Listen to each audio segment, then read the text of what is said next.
اللہ ایک انسان کی زندگی کا واحد ایک ایسا پوائنٹ ہے کہ جس پر انسان خود کو لا کر بالکل ہلکا ہو سکتا ہے، بالکل اس کے دل سے گلے شکوے نکل سکتے ہیں، ڈاؤٹس نکل سکتے ہیں، کنفیوژنس نکل سکتی ہیں، اوکے، اور انسان نہ خود کو تھوڑا سا مطمئن کر سکتا ہے۔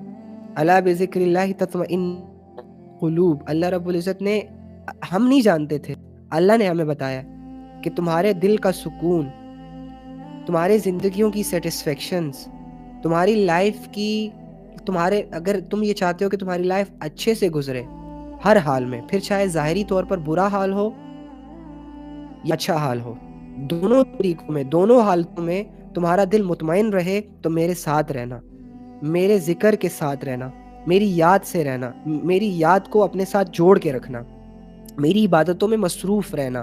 تو یہ اللہ نے ہمیں پتہ دیا ہے۔ تو آج جو بندہ اللہ کی عبادت میں مصروف ہوتا ہے، اس سے جا کے اس کے دل کی کیفیت پوچھو، وہ آپ کو یہی کہے گا کہ ہاں یار، قرآن میں یہ جو آیت ہے نا، الا بذکر اللہ تطمئن القلوب، سٹوریز بتائے گا کہ میری لائف پہلے ایسی تھی، پھر ایسی تھی، نہیں آ رہا تھا، یہ بھی تھا، وہ بھی تھا، لیکن سکون تب ملا اللہ کو پہچانا، اللہ کے لیے گناہوں سے منہ موڑ، اللہ کے لیے لائف کو چینج کیا۔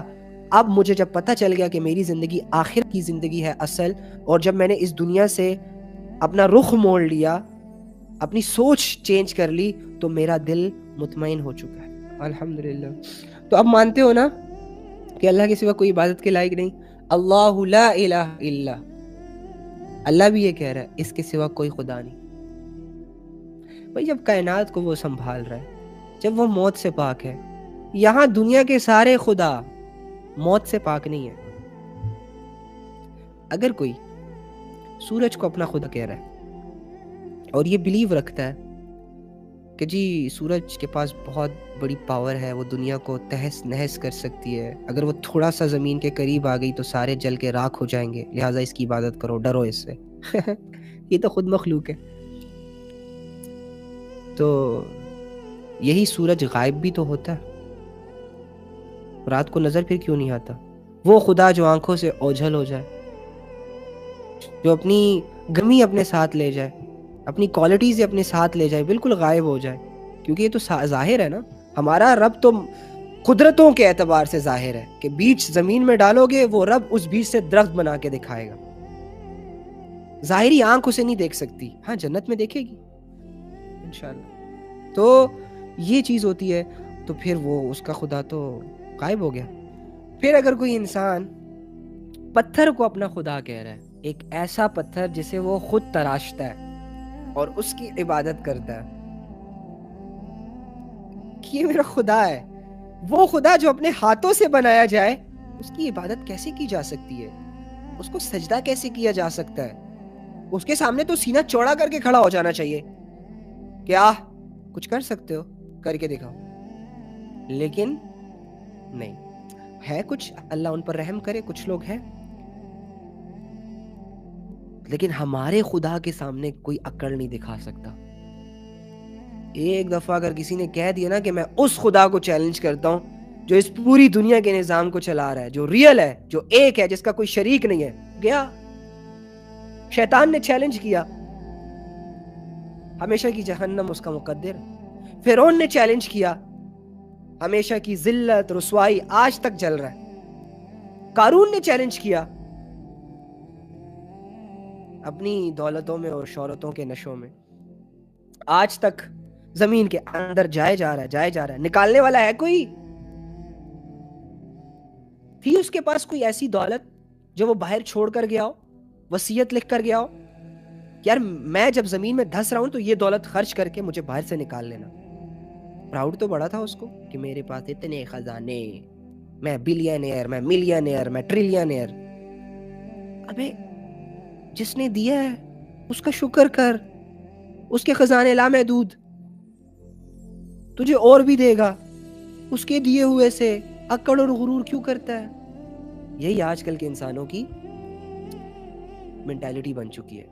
اللہ سے مانگ مانگ کر ایک چیز اویل کرتے ہیں اور پھر انہی چیزوں کو استعمال کر کے دنیاوی رب بننے کی کوشش کرتے ہیں، آزادانہ زندگی گزارتے ہیں، قرآن سے پیچھے قرآن سے منہ موڑ لیتے ہیں۔ قرآن یار مجھے ٹائم ہی نہیں ہے، میں کیسے کروں، میں کیسے پڑھوں.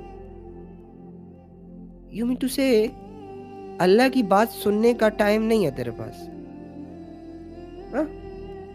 اور وہ دنیا جو تجھے دھوکہ دینے کے در پہ ہے، وہ دنیا جو کمانے میں تیری محنتیں نہ چھوڑتی ہے، وہ دنیا جو پل بھر میں تیرے لیے حسین تو پل بھر میں تیرے لیے ڈراؤنی ثابت ہوتی ہے، اس دنیا میں تو جا کے اسے ٹائم دے کے اس سے دل لبھا رہا ہے.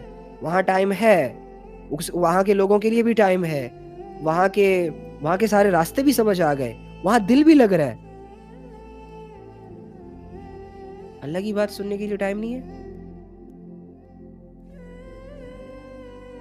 لوگوں کی وہ باتیں جو انسان کو کنفیوز کر دیتی ہے، سٹریس میں ڈال دیتی ہیں، اس کی مینٹالٹی کو سٹک کر دیتی ہے، جکڑ دیتی ہے، وہ باتیں ہم سنتے ہیں اور ان باتوں سے ہم سٹریس تک لے لیتے ہیں.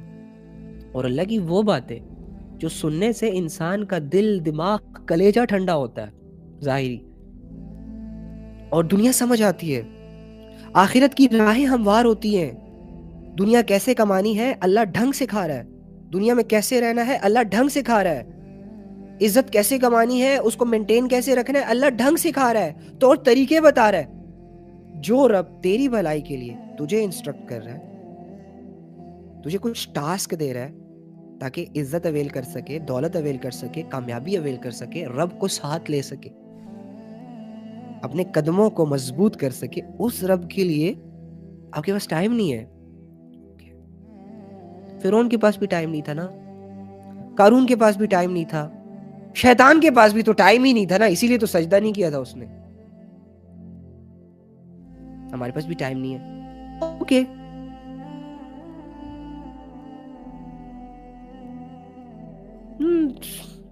اللہ الصمد، قل هو اللہ احد اللہ الصمد، بے نیاز. ساری دنیا کی ساری مخلوق یہاں ایٹ اے ٹائم سب زنا کریں، شرابیں پئیں، اللہ کو للکاریں، او خدا دیکھ ہم نے تیری زمین کو ظلم سے بھر دیا، دیکھ ہم نے تیری زمین کو بے حیائیوں سے بھر دیا، دیکھ تیری حدودوں کو کراس کر دیا. شرک، تجھے شرک پہ غصہ آتا ہے نا، دیکھ ساری دنیا شرک میں انوالو ہو گئی ہے. اللہ کو کیا مسئلہ ان ساری بےہودگیوں سے، ان سارے اندھیروں سے، ان سارے گند سے، اور یہ جو انسانیت بغاوت پر اتر آئی ہے. اللہ کہہ رہا ہے میں بے نیاز، I don't damn care، مجھے فرق نہیں پڑتا انسانیت کی گمراہیوں سے، گناہوں سے. کن فیکن، اب بھی کہنا ہے زمین الٹ جانی.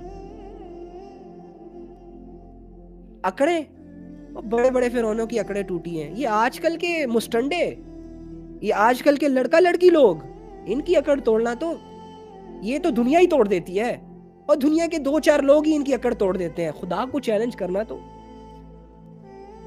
کفر اور شرک کی اخیر لیول ہے نا، اتنی ہمت ہی ہم میں نہیں ہے. تو اللہ تو بے نیاز ہے، اسے تو کوئی فرق نہیں پڑتا آپ کے گناہوں سے، آپ کے تکبر سے. تکبر تو سوٹ ہی اللہ پہ کرتا ہے.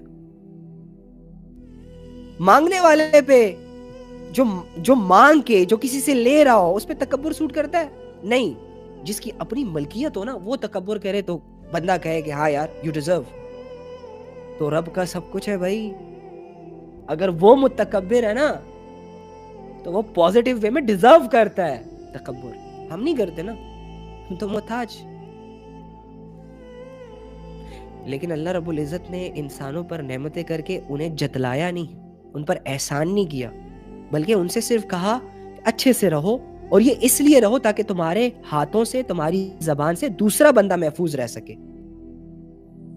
آج جب دنیا بگڑتی ہے تو کیا انسانوں کے بگڑنے سے، دنیا کے بگڑنے سے نیک لوگوں کا، جو اچھے لوگ ہوتے ہیں، ان کا نقصان نہیں ہوتا؟ فری میں نہیں چلے جاتے؟ اچھا بھلا انسان ہوتا ہے، چپ چاپ رہ رہا ہوتا ہے، کوئی تیسرا چوتھا بندہ اس کی زندگی میں ٹانگ اڑا کے اسے برباد کر کے چلا جاتا ہے. اللہ کو یہ چیز نہیں پسند.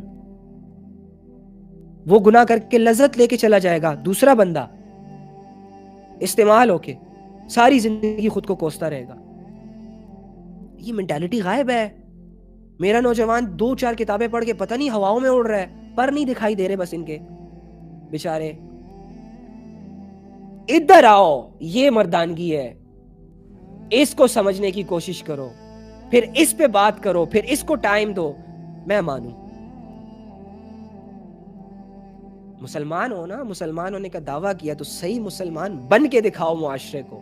سکوپ چل رہا ہے بھائی، جب مارکیٹ میں ڈیمانڈ زیادہ ہو، سپلائی کم ہو، تو جس بندے کے پاس وہ سپلائی ہو نا کہ جو مارکیٹ میں کم ہو، شارٹیج ہو، اس کی دکان اچھے سے چلتی ہے. برو آج پوری دنیا میں اچھا انسان شارٹ ہے، ریئل پیور مسلم شارٹ ہے یا بہت کم ہے.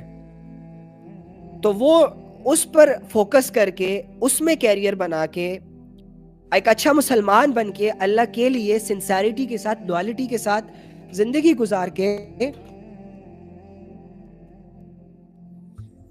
گزار کے آپ پوری دنیا کو حیران ہو. یہ اللہ والے اخلاق جو بھی اپنائے گا دنیا افیکٹ ہوگی اس سے. سچ اٹریکٹ کرتا ہے، خود مختاری اٹریکٹ کرتی ہے، ایک اللہ کی عبادت لوگوں کو اٹریکٹ کرتی ہے کیونکہ اس میں دلائل ہیں. اللہ نے آپ کو ایسی ایسی دلیلیں دی ہیں کہ ساری دنیا ان دلیلوں کے سامنے بے بس، چوپٹ، پہلے سے ہی ہار مانی ہوئی ہے. سب نے، قرآن نے ہوا سب. ایک آیت اس جیسی لا کے دکھاؤ. اپنے خدا بھی ساتھ میں لا لو، یار دوست، اور وہ بڑے بڑے ڈگری ہولڈرز ان کو بھی ساتھ میں لاؤ، آئنسٹائن کے پوری نسل کو ساتھ میں لاؤ، بل گیٹس کو بھی بٹھاؤ، دولتیں خرچ کرو، شعور استعمال کرو، شاعروں کو بھی بلاؤ. جیسی ڈیپتھ ہو، قرآن جیسا نالج ہو، قرآن جیسی معرفت ہو، اس کی آیتوں جیسا سکون ہو.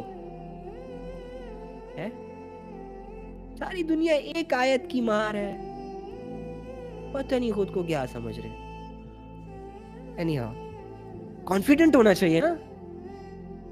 میں تو سیکھ رہا ہوں الحمدللہ. یہ باتیں کر کے میں وہ کانفیڈنس لینا چاہ رہا ہوں آپ سے. دیکھو اپنے مطلب کے لیے تم لوگوں کو استعمال کر رہا ہوں تم بھی کرو. ہم لوگوں کے ساتھ یار تھوڑا سا ایسے ریئل رہنے میں مزہ آتا ہے. اللہ لوگ کیمرے کے سامنے بیٹھتے ہیں ایسے، کیا بولنا ہے، کیسے بولنا ہے. پہلے شروع میری بھی عادت تھی، پھر میں نے کہا ہو تو انسان ہی یار، تم لوگوں سے کیا شرمانا ہے نا، تم لوگوں سے کیا ڈرنا. ایک دفعہ میں اسپیچ کرنے گیا، پہلی دفعہ یونیورسٹی میں، تو میں نے کہا یا اللہ پہلی دفعہ ہے، تیری بات بولنی ہے. کھڑا رہا، لوگوں کو دیکھ رہا ہوں، یار یہ تو بہت اچھا بول رہا ہے، یار یہ تو اڑ رہا ہے. میرا نمبر آیا، میرا اسٹیج پہ جانے سے پہلے ٹانگیں کانپ رہی، زبان لڑکھ رہی، نالج سٹک ہو گیا. اور السلام علیکم السلام علیکم، پانی کا پانی دو. دل دل دھڑک رہا ہے. میں کہوں یار یہ کیا ہے. اس وقت میں نے یہ ٹھان لی تھی کہ ایک حق کی بات کہتے ہوئے اتنی کمزوری، اللہ کے بندوں سے اللہ کی بات کرتے ہوئے اتنا لوور کانفیڈنس. نہ برو نہ، کچھ ایسا کر کہ جس سے یہ لوگوں کی نظروں کا خیال کہ یہ کیا سوچے گا، وہ کیا سوچے گا. وہ دیکھ ٹیڑھی آنکھ سے دیکھ رہا ہے بھائی، ٹونٹ مارے گا. وہ دیکھ پین اور کاپی پکڑی ہوئی ہے، تیرے پوائنٹس نوٹ ہو رہے ہیں، یہ نکلے. صحیح نہیں آ بات کہاں سے کہا. میں نے آپ کہا تھا ہم گپ شپ لگائیں گے نا. تو صبح و شام کا جو ٹائم ہے نا، یہ مختص کر لیں اللہ کے لیے، کہ صبح بھی آپ نے اللہ کی بڑائی، کبریائی اور اللہ سے جڑے تعلق کو مضبوط کرنے کی کوشش کرنی ہے. 10 منٹ، 15 منٹ، آدھا گھنٹہ، ٹھیک ہے، روزانہ ڈیلی بیسس میں. اس میں کوئی ناغہ نہیں ہونا چاہیے. واللہ جو صبح آپ اللہ رب العزت کے ذکر سے سٹارٹ کرو گے اس میں آپ چستی فیل کرو گے. جو صبح آپ اپنی مرضیوں سے اور موبائل فون کی سکرینز کو سامنے رکھ کر سٹارٹ کرو گے اس میں آپ اتنے سست رہو گے، دن سے رات آ جائے گی، آپ کو سمجھ تک نہیں آئے گی کہ میں نے کیا کیا. تو روٹین بناؤ. میری بھی واللہ اپنی روٹین پر سارا فوکس ہے، سارا فوکس اپنے روٹین پہ ہے. نیکسٹ ٹاسک وہ نہیں بتاؤں گا، تو تھرڈ ٹاسک وہ بھی نہیں بتاؤں گا، فورتھ ٹاسک وہ بھی نہیں بتاؤں گا.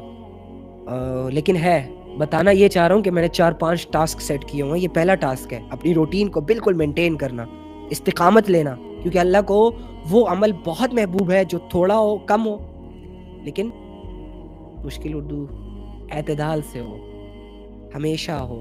ٹھیک ہے.